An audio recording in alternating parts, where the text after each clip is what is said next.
Hi friends, welcome to Raja Rani channel.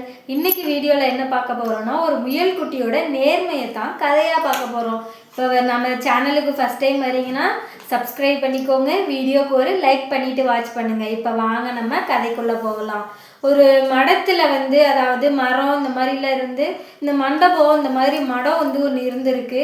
அங்கே முயல் குட்டி நல்ல சந்தோஷமாக வேணுங்கிறத சாப்பிட்டு வச்சு நல்ல சந்தோஷமாக வாழ்ந்துட்டு இருந்திருக்கு. அப்போ சில துறவிகள் அந்த வழியில் போயிருந்துருக்குறாங்க. அப்போ அந்த மடத்தில் அவங்க கொஞ்ச நாள் தங்கி இருந்திருக்கிறாங்க. அந்த முயல் குட்டி அவங்க பண்ணுறதெல்லாம் வாட்ச் பண்ணிகிட்டே இருந்திருக்கு. அவங்க தியானம் பண்ணுறது, தினம் குளிக்கிறது, இன்னும் சில நல்ல காரியங்கள், இடத்தெல்லாம் சுத்தமாக வச்சுக்கிறது, அப்படி இப்படின்னு நிறைய நல்ல காரியங்கள் அவங்க பண்ணுறதெல்லாம் அந்த முயல் குட்டி நோட் பண்ணிட்டு இருந்திருக்கு. அவங்களாம் அங்கே அதை விட்டு போனதுக்கப்புறமும் அந்த முயல் குட்டி அவங்க சொல்லி கொடுத்த அந்த இதெல்லாம் ஃபாலோ பண்ணிட்டு நல்லா வந்திருக்கு. அப்படி ஒரு நாள் ஈவினிங் டைமில் தியானம் பண்ணுறப்ப முழு சந்திரன் நிலா பௌர்ணமி ஆகுறது. நாளைக்கு ஆகுதுன்னா, நாளைக்கு நிலா பௌர்ணமி ஆக போகுதுன்னா இன்னைக்கு அந்த முயல் குட்டிக்கு தோணிருக்கு, நம்ம தியானம் அது இதுன்னு பண்ணி நம்ம நல்ல நிலைமையில இருக்கிறதுக்கு அந்த துறவிகள் தான் காரணம். அதனால அந்த துறவிகள் ஞாபகமாக நம்ம நாளைக்கு இந்த முழு சந்திரன் வர்ற அன்னைக்கு நம்ம துறவிகளுக்கு ஏதாவது செய்யலாம் அப்படின்னு சொல்லிட்டு அந்த முயல் குட்டி யோசிச்சிருக்கு. அங்கே என்ன யோசிச்சுன்னா, சரி நமக்கு துறவிகள் தானே இதெல்லாம் சொல்லி கொடுத்தாங்க, அந்த துறவிகளுக்கு நம்மளால் முடிஞ்ச ஏதோ ஒரு 1-2 துறவிகள், நம்மளால் முடிஞ்ச துறவிகளுக்கு சாப்பாடு கொடுப்போம் அப்படின்னு சொல்லிட்டு கடவுள்கிட்ட வேண்டியிருக்கு அந்த முயல் குட்டி. அப்போன்னு பார்த்து நான் காலையிலேருந்து சாயங்காலம் தெரிஞ்சு அந்த முயல் குட்டி வெயிட் பண்ணி இருந்திருக்கு. ஒரு துறவிகள் கூட அந்த வழியில் வரலை.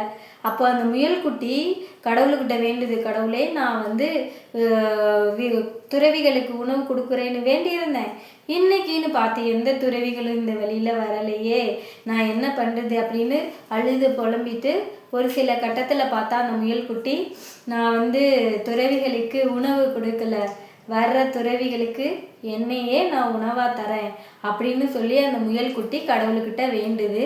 இதை சோதிக்கிறதுக்காக அந்த கடவுள் என்ன பண்ணியிருக்காங்க, துறவி வடிவத்தில் அந்த வழியில் போயிருக்கிறாங்க. அந்த முயல் குட்டி அந்த துறவியை பார்த்ததுமே, தெய்வமே துறவியே வாங்க, நான் கடவுள்கிட்ட இந்த மாதிரி துறவிகளுக்கு சாப்பாடு போடுறதா வேண்டி இருந்தேன், ஆனால் எந்த துறவியும் கிடைக்கல, அதுக்கப்புறம் நான் கடவுள்கிட்ட துறவிகளுக்கு சாப்பாடு என்னால் கொடுக்க முடியாது, என்னையே நான் சாப்பாடாக தரேன்னு சொல்லி அந்த கடவுள்கிட்ட வேண்டி இருந்தேன், அதை நிறைவேற்றுறதுக்கு நீங்கள் வந்திருக்கிறீங்க அப்படின்னு சொல்லிட்டு அந்த முயல் குட்டி துறவிக்கிட்ட சொல்லிட்டு உயிரை மாற்றிக்கிறதுக்கு, இங்கேன்னு பார்த்தீங்கன்னா அந்த முயல் குட்டி உயிரை மாற்றிக்கிறதுக்காக தீய பொருத்தி தீப்பந்தம் வச்சிருந்திருக்கு. அந்த துறவிக்கிட்ட உண்மையெல்லாம் சொல்லிட்டு அந்த முயல் குட்டி அந்த நெருப்பில் விழுந்துருச்சு. அந்த நெருப்பில் விழுந்து அந்த உயிருக்கு மாச்சிருச்சு முயல் குட்டி. அப்புறம் அந்த கடவுளோட அருளால் அந்த முயல் குட்டி உயிர் பொழைச்சிருச்சு. உயிர் பொழைச்சதுக்கப்புறம் அந்த முயல் குட்டிக்கிட்ட கடவுள் சொல்கிறாங்க, நீ உண்மையாக இருக்கியான்னு நான் செக் பண்ணுறதுக்கு தான் துறவி வடிவத்தில் வந்தேன், நீ செத்ததுக்கப்புறம் சொர்க்கத்துக்கே போகணும் அப்படின்னு சொல்லி அந்த முயல் குட்டியை ஆசீர்வாதம் பண்ணிட்டு அந்த கடவுள் போயிடுறாங்க. இந்த முயல் குட்டியும் அடுத்து செத்ததுக்கப்புறம் சொர்க்கத்துக்கு போயிடுறாங்க. இந்த கதையில இருந்து நம்ம என்ன தெரிஞ்சுக்கணும்னா, நம்ம ஒருத்தவங்கள்ட்ட ஒரு வார்த்தை சொன்னோம்னா அதை நம்மளால முடிஞ்ச அளவுக்கு ஒரு கொஞ்சம் பாதிக்கு பாதியாவது அதை காப்பாற்றணும். அதாவது நம்மளால முடிஞ்ச நல்ல பழக்கத்தையும் மற்றவங்களுக்கு சொல்லி கொடுக்கணும். நம்மளால முடிஞ்ச அளவுக்கு நம்ம குழந்தைங்கள்ட்டையா இருக்கட்டும், சுற்றி உள்ளவர்கள்ட்டையா இருக்கட்டும், ஒரு நல்ல பழக்கத்தை நம்மளால முடிஞ்ச அளவுக்கு சொல்லி கொடுப்போம். நமக்கு கொடுக்கப்பட்ட வார்த்தையும் நம்மளால முடிஞ்ச அளவுக்கு நம்ம காப்பாற்றுவோம். இதுதான் இந்த கதையோட கருத்து. இந்த கதை உங்களுக்கு பிடிச்சிருந்தா வீடியோவுக்கு ஒரு லைக் பண்ணிடுங்க, சேனலுக்கு ஒரு சப்ஸ்கிரைப் பண்ணிடுங்க. பாய், நம்ம நெக்ஸ்ட் வீடியோவில் பார்க்கலாம்.